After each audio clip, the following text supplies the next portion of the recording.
మధ్య ఎవరైనా ఉన్నారా కలలు కనేవాళ్ళు? నేను చదువులో ఉన్నతమైన స్థాయికి చేరాలి, ఉద్యోగంలో ఉన్నతమైన స్థాయికి చేరాలి, ఆత్మీయ జీవితంలో ఉన్నతమైన స్థాయికి చేరాలి, వ్యాపారంలో ఉన్నతమైన స్థాయికి చేరాలి, నేను ఎక్కడ ఉన్నప్పటికీ కూడా నా దేవుని నామాన్ని ఘనపరచాలి, నా దేవుని నామాన్ని మహిమపరచాలి, నేను నివసిస్తున్న చోట, పనిచేస్తున్న చోట, ఉద్యోగం చేస్తున్న చోట, వ్యాపారం చేస్తున్న చోట ఘనమైనటువంటి నేను సాక్షిగా జీవించాలి, గొప్ప సేవ చేయాలి, గొప్ప సేవకునిగా ఉండాలి. ఏమిటి ఈరోజు నువ్వు కంటున్న కళ? నువ్వు కలలు కంటున్నావా? అయితే నిద్రపోవద్దు. నువ్వు నిద్రపోతువా? అయితే చెప్పండి గట్టిగా, కలలు కనద్దు. If you dream don't sleep, if you sleep don't dream. నువ్వు కలలు కంటున్నట్లయితే నిద్రపోవద్దు, నిద్రపోతుగా ఉండద్దు, తిండిపోతుగా ఉండద్దు, సోమరిపోతుగా అసలు ఉండద్దు. ఒకవేళ నువ్వు నిద్రపోతు అయినట్లయితే, తిండిపోతు అయినట్లయితే, సోమరిపోతు అయినట్లయితే అస్సలు కలలు కనద్దు. ఎందుకని? అది సాధ్యము కానే కాదు. క్రిస్లర్ అనేటటువంటి ఒక సంగీత విద్వాంసుడు కలలు కన్నాడు. ఏమిటి ఆ కళ అంటే, ప్రపంచంలోనే ఒకనొక ఉన్నతమైనటువంటి వయలినిస్ట్ నేను కావాలని చెప్పి కలలు కన్నాడు. అలా కలలు కన్నప్పుడు అతడు ఒక తీర్మానం తీసుకున్నాడు, లేక కొన్ని తీర్మానాలు తీసుకున్నాడు. ఏమిటి ఆ కొన్ని తీర్మానాలు అంటే, నేను సరదాగా స్నేహితులతో తిరగాలని ఆశ ఉంది, కానీ అది నా కలలకు ఆటంకం. సరదాగా అనేక ప్రాంతాలకు, పట్టణాలకు, ప్రదేశాలకు వెళ్ళి పర్యటించాలి అనే కోరిక ఉంది, కానీ అది నా కలలకు ఆటంకం. బాగా తినాలి, బాగా పడుకోవాలి, బాగా తిరగాలి ఆశ ఉంది, కానీ అది నా కలలకు ఆటంకం. ఏవైతే నా కలలకు ఆటంకంగా, అభ్యంతరంగా మారతాయో వాటిని నేను త్యజించాలి, వదిలిపెట్టేసేయాలి తీర్మానం తీసుకున్నాడు. ఈరోజు మన మధ్య ఎవరైనా ఉన్నారా? నేను బాగా చదువుకోవాలి, ఉన్నత చదువులు అభ్యసించాలి, ఉన్నత స్థితికి నేను చేరాలి ఆశించేటటువంటి తమ్ముళ్ళు కానీ చెల్లెళ్ళు కానీ ఉన్నారా? అయితే వినో, నువ్వు నిజంగా ఉన్నతమైన స్థితికి చేరాలి, ఉన్నతమైనటువంటి చదువులు చదువుకోవాలి, అమ్మా నాన్నకు గర్వకారణంగా జీవించాలి, వారికి సంతోషాన్ని, ఆనందాన్ని పంచిపెట్టాలి అని ఆశిస్తున్నట్లయితే వినో, చెడు స్నేహితులను విడిచిపెట్టేసాయి, అల్లరి చిల్లరుగా తిరిగేటటువంటి వారిని వదిలేసాయి, అల్లరితో కూడిన ఆటపాటలకు స్వస్తి పలుకో, చెడిపోయే నిన్ను చెరిపేసే వారికి దూరంగా ఉండో. తిండిపోతువైతే నీ నోటికి కత్తి పెట్టుకో, సోమరిపోతువైతే, నిద్రపోతువైతే లే.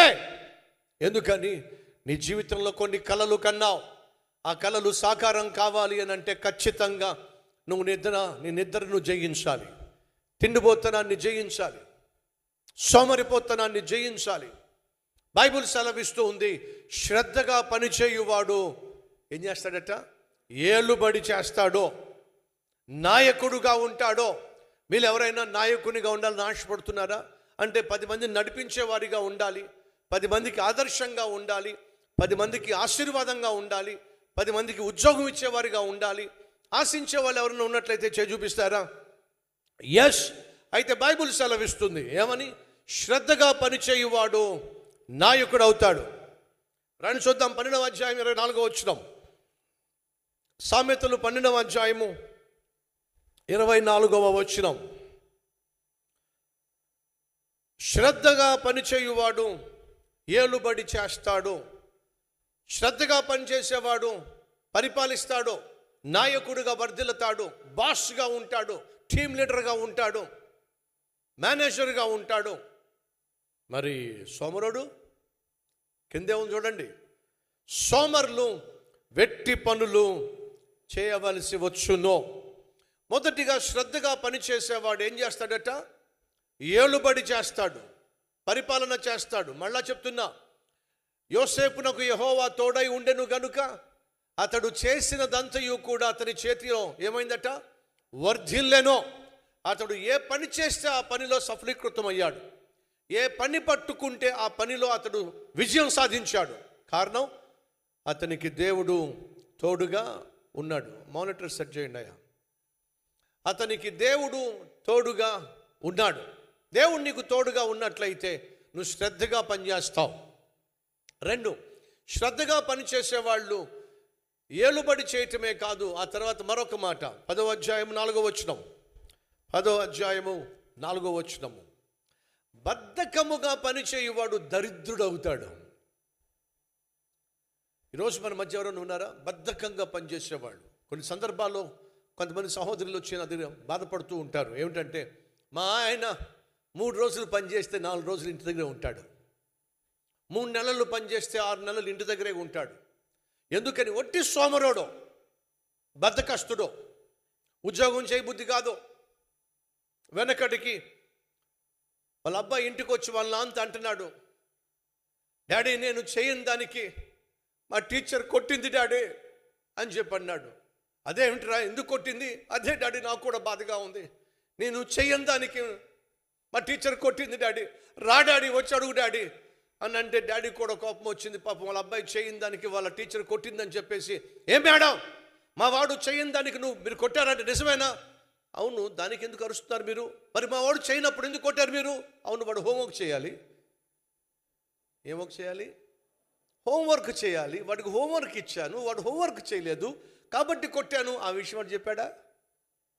ఎంత తెలివండి పిల్లలకి ఈ రోజుల్లో. డాడీ డాడీ నేను చేయని దానికి మా టీచర్ కొట్టింది డాడీ. డాడీ కన్నా బుద్ధి ఉండాలి కదా. అరే ఇంతకీ ఏం చేయలేదురా నువ్వు? హోంవర్క్ చేయలేదు. మరి కొట్టక ముద్దు పెట్టుకుంటారా? రే హోంవర్క్ చేయాలి కదరా. ఈరోజు అమ్మ తమిళ్లో చెల్లెళ్ళో అమ్మను నాన్న ఎంత తెలివిగా మోసం చేస్తున్నారు, ఎంత ఈజీగా బొట్లో వేసేస్తున్నారు. కాలేజీకి వెళ్తున్నారని చెప్పి అంటున్నారు, ఎగ్జామ్స్ రాస్తున్నామని చెప్పి అంటున్నారు, ట్యూషన్ ఫీజు అంటున్నారు, ఎక్స్ట్రా ఫీజు అంటున్నారు, అమ్మను నాన్నను మాయ చేసి పడేస్తున్నారు. లేరు అలాంటి వాళ్ళు? లేరు అలాంటి వాళ్ళు? ఒక్కసారి ఆలోచించండి. బైబిల్ సెలవిస్తుంది ఏమిటి? సోమరులు దరిద్రులు అవుతారు. భర్త వింటున్నావా? భార్య వింటున్నావా? తల్లి వింటున్నావా? తల్లిగా కానీ, తండ్రిగా కానీ, భార్యగా కానీ, భర్తగా కానీ నువ్వు సోమరిదానివైనట్లయితే నీ బిడ్డలు దరిద్రులు అవుతారు, భవిష్యత్తులో లేని వాళ్ళు అయిపోతారు. కానీ బైబిల్ సెలవిస్తుంది ఏమిటది? శ్రద్ధగా పనిచేయువాడు ఏమవుతాడట? చూడండి, శ్రద్ధగా పనిచేయువాడు ఐశ్వర్యవంతుడు అవుతాడు. అడుక్కునేవాడిగా ఉండడు, 10 మందికి సహాయం చేసేవాడిగా ఉంటాడు. 13వ అధ్యాయం 4వ వచనము. 13వ అధ్యాయం 4వ వచనము. సోమరి ఆశపడును కానీ వాని ప్రాణముకి ఏమీ దొరకదు. వింటున్నావా? ఈరోజు మనలో కొంతమందికి చాలా ఆశ ఉంది. బైక్ కొనుక్కోవాలి ఆశ ఉంది, కారు కొనుక్కోవాలి ఆశ ఉంది, ఇల్లు కొనుక్కోవాలి ఆశ ఉంది, మంచి బట్టలు వేసుకోవాలని ఆశ ఉంది, బిడ్డలకి మంచి స్కూల్లో చదివించాలని ఆశ ఉంది.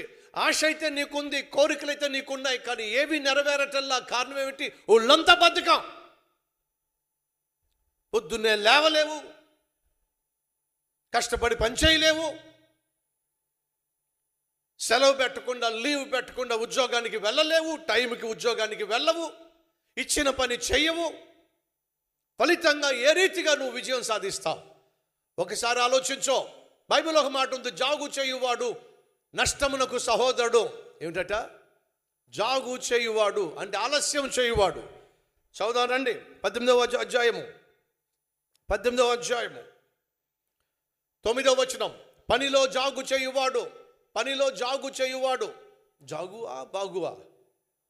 జాగు అంటే అర్థం ఏమిటి? ఆలస్యం చేసేవాడు. సహోదరులు, డిలే ఈజ్ డేంజరస్. ఆలస్యం అమృతం విషం.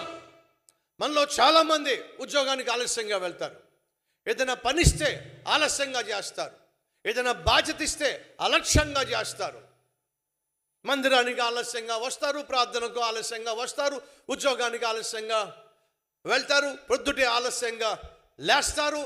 ఆలస్యంగా నువ్వు పనిచేసిన, లేచిన, బాధ్యత స్వీకరించిన వినో, ఆలస్యము చేయువాడు ఏమిటంట? నష్టానికి కారకుడు. ఆలస్యంగా పనిచేసేవాడు నష్టానికి కారకుడు. అనగా ఈరోజు చేయాల్సిన పని రేపు చేద్దాంలే. ఉన్నారా మన మధ్య ఎవరైనా? ఈరోజు నువ్వు చేయాల్సిన పని చూద్దాంలే నువ్వు చూద్దాంలే అన్నావు అంటే దరిద్రుడు అయిపోతావు. శ్రద్ధగా పనిచేయువాడు నాయకుడు అవుతాడు. శ్రద్ధగా పనిచేయువాడు ఐశ్వర్యవంతుడు అవుతాడు. ఆర్థికంగా బలాన్ని సంపాదిస్తాడు. ఆర్థికంగా స్థిరపడతాడు. కుటుంబానికి మరొక మాట చదివిస్తా, 13వ అధ్యాయం మరొక మాట,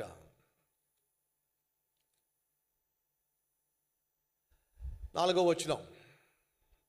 సోమరి ఆశపడును గాని వాని ప్రాణమునకు ఏమీయూ దొరకదు. శ్రద్ధ గలవారి ప్రాణము ఎలా ఉంటుందట? పుష్టిగా ఉంటుంది.